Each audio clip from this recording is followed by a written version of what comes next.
शांति। 23 अप्रैल 2026 के ईश्वरीय महावाक्य सुनते हैं। मुरली के मुख्य पॉइंट। शिव बाबा कहते हैं, बाप को भोलानाथ इसलिए कहा जाता है क्योंकि वह बिना किसी निस्वार्थ से बच्चों को सब कुछ दे देते हैं। ज्ञान, सुख, शांति, आनंद, प्रेम, खजाना सब कुछ देते हैं। दुनिया में ऐसी कोई भी रिश्ता नहीं जो भगवान पिता के साथ है। जब यह स्मृति में रहे, जैसा कर्म हम करेंगे हमें देख और करेंगे। हम गलत बोल नहीं सकते, गलत कर्म नहीं कर सकते, छिपकर भी पाप नहीं कर सकते। Next point. जितना बाबा को याद करेंगे, याद से ही आत्मा में लगन बढ़ती है। लगन से माया हार जाती है, माया हारती है तो पाप कर्म खत्म होते हैं। पाप कर्म खत्म होते हैं तो हम उच्च पद के अधिकारी बन जाते हैं। आज की दुनिया में लोग सोचते हैं कोई देख नहीं रहा, लेकिन मुरली कहती है धर्मराज से सब कुछ छिप नहीं सकता। हर कर्म का तुरंत हिसाब बनता है, इसलिए डर से नहीं समझ से शुद्ध कर्म करना है। और अब सुनते हैं महावाक्यों को विस्तार से। मुरली का सार। मीठे बच्चे, भोलानाथ मोस्ट विलवेट बाप तुम्हारे सम्मुख बैठे हैं। तुम प्यार से याद करो तो लगन बढ़ती जाएगी, विघ्न खत्म हो जाएगा। मीठे बच्चे, भोलानाथ मोस्ट विलवेट शिव पिता बाप तुम्हारे सम्मुख बैठे हैं। तुम प्यार से याद करो तो लगन बढ़ती जाएगी, पाप भस्म होगा और हम उच्च पद के अधिकारी बनेंगे। प्रश्न। ब्राह्मण बच्चों को कौन सी बात सदा याद रहे तो कभी भी विकर्म न हो? उत्तर में बाबा कहते हैं, जो कर्म हम करेंगे हमें देख और भी करेंगे, जो कर्म हम करेंगे हमें देख और करेंगे। इसलिए हमें अच्छा कर्म करना है। यह याद रहे तो विकर्म पाप कर्म नहीं होगा। अगर कोई छिपा कर भी पाप कर्म करते तो धर्मराज से छिप नहीं सकता। स्वयं गॉड फादर से कोई पाप कर्म छिप नहीं सकता। वह सब जानते हैं। हिस्ट्री, जियोग्राफी तो फौरन उसकी सजा मिलेगी। आगे चल और भी मार्शल लॉ हो जाएगा। इस इंद्र सभा में कोई भी पति छिप कर बैठ नहीं सकता। मधुबन में बाबा को सब पता रहता है, तो इसलिए बाबा कहते हैं कोई पतित आकर इंद्र सभा में छिप कर नहीं बैठ सकते। गीत। भोलेनाथ से निराला और कोई नहीं, बिगड़ी को बनाने वाला एक ही शिव पिता है। अच्छा, उनकी याद में हम कर्म करेंगे तो उनकी याद में रहेंगे तो बिगड़ी हुई बनाने वाला भोलानाथ शिव पिता है।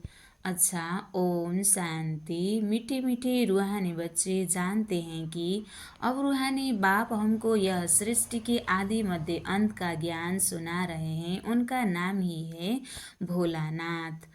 बाप बहुत भोले होते हैं, तो बाबा हमें पुरुषार्थ कराकर लायक बनाकर हमें स्वर्ग दुनिया की मालिक बना देते हैं।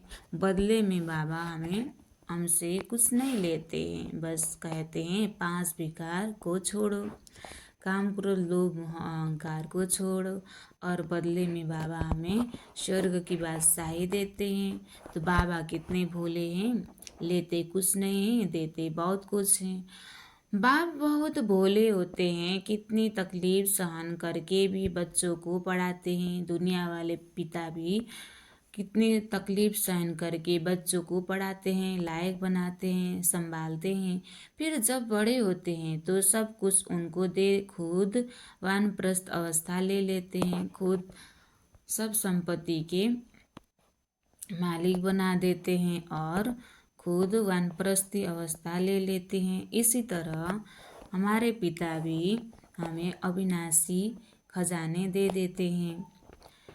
तो समझते हैं कि हमने फर्ज अदाई पूरी की। अब बच्चे जाने यह तो बेहद के पिता हैं, अपार प्यार हमें बरसाते हैं। तो बाप भोले ठहरे ना, यह भी अभी तुमको बाप समझाते हैं, क्योंकि खुद भोलानाथ है तो हद के बाप के लिए भी समझाते हैं कि वह कितने भोले हैं। वह हुए हद के भोले, यह फिर है बेहद का भोलानाथ। बाप परम धाम से आते हैं, पुरानी दुनिया पुराने शरीर में, इसलिए मनुष्य समझते हैं कि पुराने पतित शरीर में कैसे आना होगा। न समझने के कारण पावन शरीर भोले श्री कृष्ण का नाम डाल दिया है। यही गीता वेद शास्त्र आदि फिर भी बनेंगे। देखो शिव बाबा कितना भोला है, आते तो भी बस आते तो भी वासना ऐसी देते हैं जैसे कि बाप यहाँ ही बैठा है। यह साकार बाबा भी भोला है ना। कोई कोई दुपट्टा नहीं, कोई तिलक आदि नहीं, बल्कि साधारण बाबा तो बाबा ही है। बच्चे जानते हैं कितनी यह सारी नॉलेज शिव बाबा ही दे देते हैं, और कोई की ताकत नहीं जो दे सके। दिन प्रतिदिन यह अविनाशी खजाना बाबा हमें देते हैं, जिससे हमें लाइफ में कोई भी तकलीफ न हो, सुख शांति सदा रहे साथ में। तो बच्चों की लगन बढ़ती जाती है, जितना बाप को याद करेंगे उतना लव बढ़ेगा। बिलवेट मोस्ट बाप है ना, न सिर्फ अभी परंतु भक्ति मार्ग में तुम विलवेट मोस्ट समझते थे, कहते थे बाप जब आप आएंगे तो और सबसे लव छोड़कर एक बाप के साथ लव रखेंगे। तुम अभी जानते भी हो, परंतु माया इतना लव करने नहीं देती है। माया चाहती नहीं कि यह मुझे छोड़ बाप को याद करे, वह चाहती है कि देह अभिमानी हो मुझे लव करे। यही माया चाहती है, इसलिए कितना विघ्न डालती है। तुमको विघ्नों को पार करना है। बच्चों को कुछ तो मेहनत करनी चाहिए ना, पुरुषार्थ से ही तुम अपनी प्रारब्ध पाते हो। बच्चे जानते हैं ऊंच पद पाने के लिए कितना पुरुषार्थ करना है। एक तो विकारों का दान देना है, दूसरा बाप से जो अविनाशी ज्ञान रत्नों का धन मिलता है वह दान करना है। जिस अविनाशी धन से ही तुम इतने धनवान बनते हो। नॉलेज है सोर्स ऑफ इनकम, वह है शास्त्रों की फिलॉसफी, यह है स्पिरिचुअल नॉलेज। शास्त्र आदि पढ़कर भी बहुत कमाते हैं। एक कोठरी में ग्रंथ आदि रख दिया, थोड़ा कुछ सुनाया, बस इनकम हो जाएगी। वह कोई यथार्थ ज्ञान नहीं है। यथार्थ ज्ञान एक बाप ही देते हैं। जब तक किसी को यह रूहानी नॉलेज नहीं मिलती है तब तक वह शास्त्र की फिलोसफी बुद्धि में है। तुम्हारी बाप सुनते नहीं हैं, तुम्हारी बात सुनते नहीं हैं। तुम हो बहुत थोड़े, यह तो 100% सर्टेन है कि यह रूहानी नॉलेज बच्चों ने रूहानी बाप से ली है। नॉलेज सोर्स ऑफ इनकम है, बहुत धन मिलता है। योग से सोर्स ऑफ हेल्थ अर्थात निरोगी काया मिलती है। ज्ञान से वेल्थ, यह है दो मुख्य सब्जेक्ट। फिर कोई अच्छी तरह धारण करते हैं, कोई कम धारण करते हैं, तो वेल्थ भी कम नंबरवार मिलती है। सजाएं आदि खाकर जाए पद पाते हैं, पूरा याद नहीं करते हैं तो विकर्म विनाश नहीं होते हैं। फिर सजाए खाने पड़े पद भी भ्रष्ट हो पड़ता है, जैसे स्कूल में होता है ना। यह है बेहद की नॉलेज, इससे बेड़ा पार हो जाना है। उस नॉलेज में बैरिस्टरी डॉक्टरी इंजीनियरिंग पढ़ना पड़ता है, यह तो एक ही पढ़ाई है। योग और ज्ञान से एवर हेल्दी वेल्दी बनते हैं, प्रिंस बन जाते हैं। वहाँ स्वर्ग में कोई बैरिस्टर जज आदि नहीं होते हैं, वहाँ धर्मराज की भी दरकार नहीं होती है। न गर्भ जेल में सजा न धर्मराजपुरी में सजा मिलती है। गर्भ महल में बहुत खुशी रहते हैं, यहाँ तो गर्भ जेल में सजाएं खानी पड़ती है। इन सब बातों को तुम बच्चे ही अब समझते हो। यहाँ तो गर्भ जेल में सजाएं खानी पड़ती है, इन सब बातों को तुम बच्चे ही अब समझते हो। बाकी शास्त्रों में संस्कृत में श्लोक आदि मनुष्यों ने बनाए हैं। पूछते हैं सतयुग में भाषा कौन सी होगी। बाप समझाते हैं जो देवताओं की भाषा होती वही चलेगी। वहाँ की जो भाषा होगी वह कहीं नहीं हो सकती।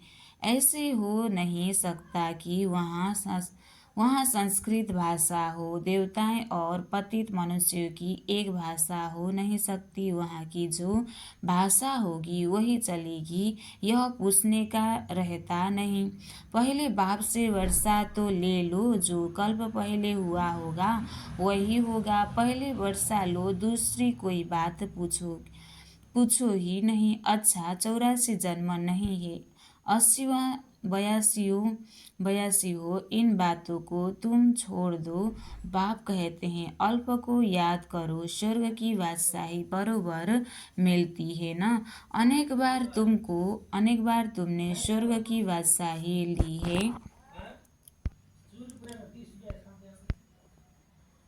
अनेक बार तुमने स्वर्ग की बादशाही ली है, चढ़ाई से उतरना भी तो है।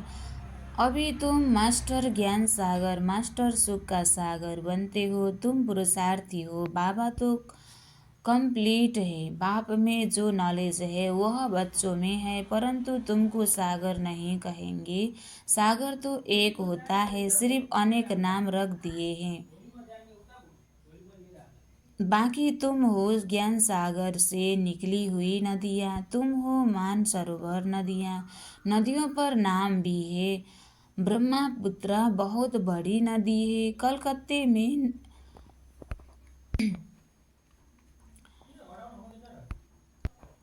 बाकी तुम हो ज्ञान सागर से निकली हुई नदियाँ, तुम हो मानसरोवर नदियाँ। नदियों पर नाम भी है। ब्रह्मपुत्र बहुत बड़ी नदी है। कलकत्ते में नदी और सागर का संगम है, उसका नाम भी है डायमंड हर्बल। तुम ब्रह्मामुख वंशावली हीरे जैसे बनते हो। बड़ा भारी मेला लगता है। बाबा इस ब्रह्मा तन में आकर बच्चों से मिलते हैं।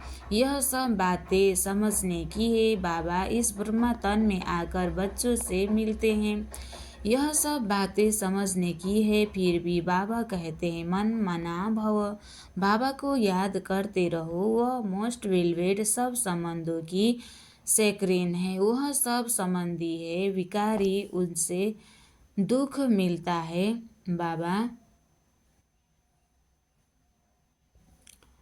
बाबा तुमको सबका एवज दे देते हैं, सब संबंधों का लाभ देते हैं। कितना सुख देते हैं,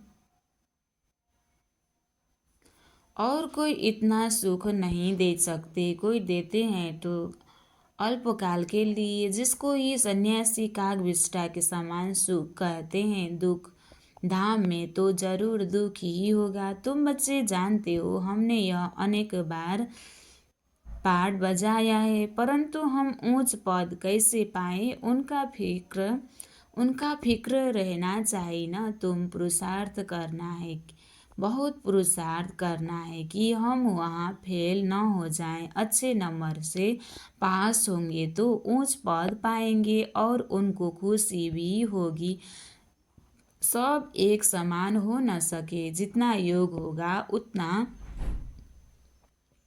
बहुत गोपिकाएं हैं जो कभी मिली भी नहीं है, बाप से मिलने के लिए तड़पती है। साधु सन्यासियों के पास तड़पने की बात ही नहीं रहती है। यहाँ तो शिव बाबा से मिलने के लिए आते हैं। वंडरफुल बात है ना, घर में बैठकर याद करते हैं शिव बाबा हम आपके बच्चे हैं, आत्मा को स्मृति आती है। तुम बच्चे जानते हो, हम शिव बाबा से कल्प कल्प बरसा लेते हैं।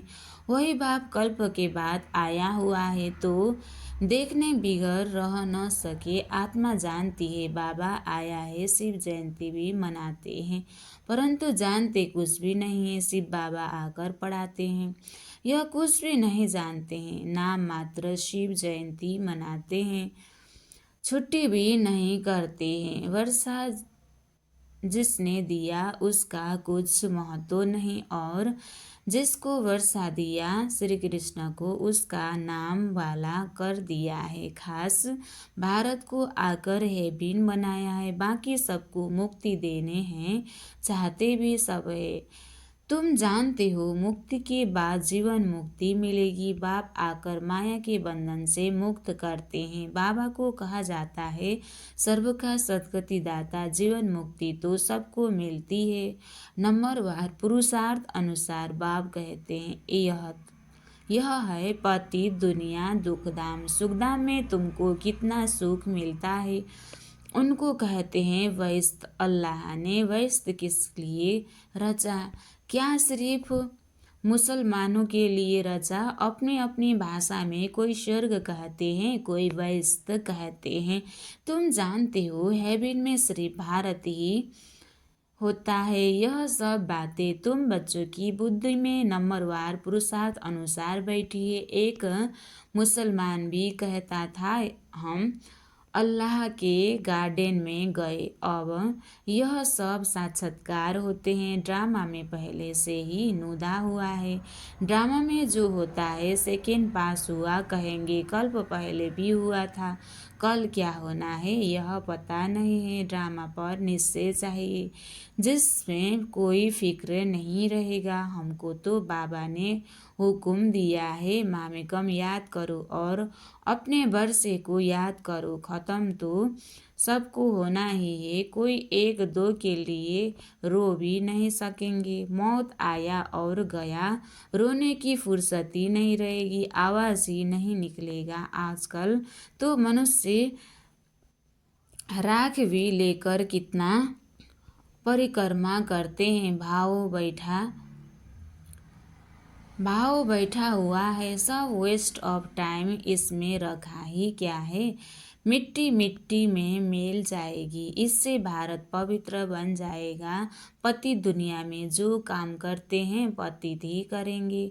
दान पुण्य आदि भी करते आए हैं, क्या भारत पावन बना है? सीढ़ी उतरती ही है। सतयुग में सूर्यवंशी बने, फिर सीढ़ी उतरनी पड़े, धीरे धीरे गिरते हैं। भल कितना भी यज्ञ तप आदि करे, फिर भी दूसरे जन्म में अल्पकाल का फल मिलता है। कोई बुरा कर्म करता है तो उसका भी एवजा उनको मिलता है। बेहद का बाप जानते हैं, बच्चों को पढ़ाने आए हैं, तन भी साधारण लिया है। कोई तिलक आदि लगाने की दरकार ही नहीं। तिलक तो भक्त लोग बड़े बड़े देते हैं, परंतु ठगते कितना है। बाबा ने कहा है मैं साधारण तन में आता हूँ, आकर बच्चों को पढ़ाता हूँ। वानप्रस्थ अवस्था ठहरी, श्री कृष्ण का नाम क्यों डाला? यहाँ जज करने की भी बुद्धि नहीं है। अभी बाबा ने राइट रॉन्ग जज करने की बुद्धि दी है। बाप कहते हैं तुम यज्ञ तप दान पुण्य करते, शास्त्र पढ़ते आए, क्या उन शास्त्रों में कुछ है? हमने तो तुमको राजयोग सिखलाकर विश्व की बादशाही दी कि श्री कृष्ण ने दी। जज करो कहते हैं बाबा, आपने ही सुनाया था। श्री कृष्ण तो छोटा प्रिंस है, वह कैसे सुनाएंगे? बाबा आपके ही राजयोग से हम यह बनते हैं। बाप कहते हैं शरीर पर भरोसा नहीं है, बहुत पुरुषार्थ करना है। बाबा को समाचार सुनाते हैं, फलाना बहुत अच्छा निश्चय बुद्धि है। मैं कहता हूँ बिल्कुल निश्चय नहीं है। जिनको बहुत प्यार किया वह आज नहीं है। बाबा तो सबके साथ प्यार से चलता है। जैसे कर्म मैं करूँगा मुझे देख और करेंगे। कोई तो विकार में जाए फिर छिप कर आए बैठते हैं। बाबा तो जड़ संदेश को संदेशी को बता देते हैं, ऐसे कर्म करने वाले बहुत नाजुक होते जाएंगे, आगे चल नहीं सकेंगे। पिछाड़ी के नाजुक समय कोई कुछ करता है तो एकदम मार्शल लॉ चाहते हैं। मार्शल लॉ चलता है, आगे चल तुम बहुत देखेंगे बाबा क्या क्या करते हैं, बहुत कड़ी नियम हो जाएगी। बाबा थोड़ी ही सजा देंगे, धर्मराज द्वारा दिलवाते हैं, ज्ञान में प्रेरणा की बात नहीं है। भगवान को तो सब मनुष्य कहते हैं, हे पतित पावन आओ, आकर पावन बनाओ। सभी आत्माएं ऑर्गन्स द्वारा पुकारती है, बाबा है ज्ञान का सागर, उनके पास बहुत वक्र वैरायटी समान है, ऐसा वक्र फिर कोई के पास नहीं है। श्री कृष्ण की महिमा बिल्कुल अलग है। नाम की शिक्षा से यह लक्ष्मी नारायण कैसे बने? शिव बाबा की ही शिक्षा से लक्ष्मी नारायण कैसे बने? बनाने वाला तो एक ही पिता है, शिव बाबा है। बाप आकर कर्म अकर्म विकर्म की गति समझाते हैं। अब तुम्हारा तीसरा नेत्र खुला है, तुम जानते हो 5000 वर्ष की बात है। अब घर जाना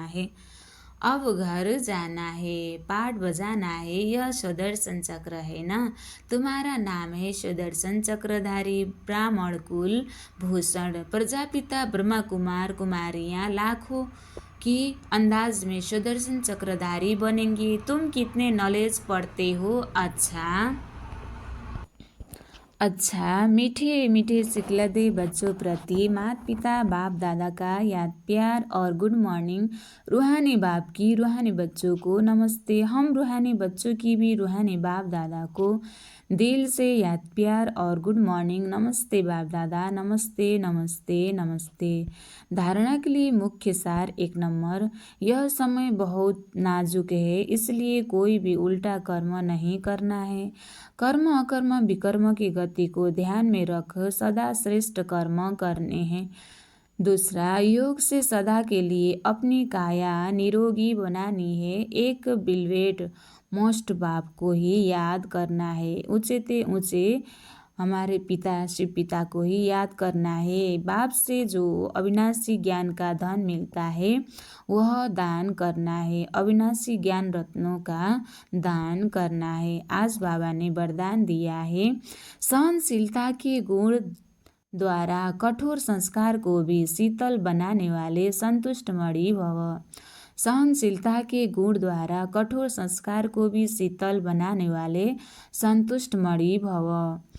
विस्तार, जिसके सहनशीलता का गुण होता है वह सूरज से सदैव संतुष्ट दिखाई देता है।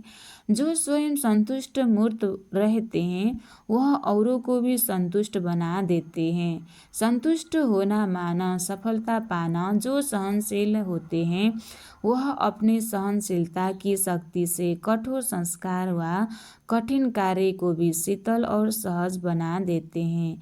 उनका चेहरा ही गुणमूर्त दिखाई देता है, वही ड्रामा की ढाल पर ठहर सकते हैं। स्लोगन, जो वाणी द्वारा नहीं बदलते उन्हें सुवाइब्रेशन द्वारा बदल सकते हैं।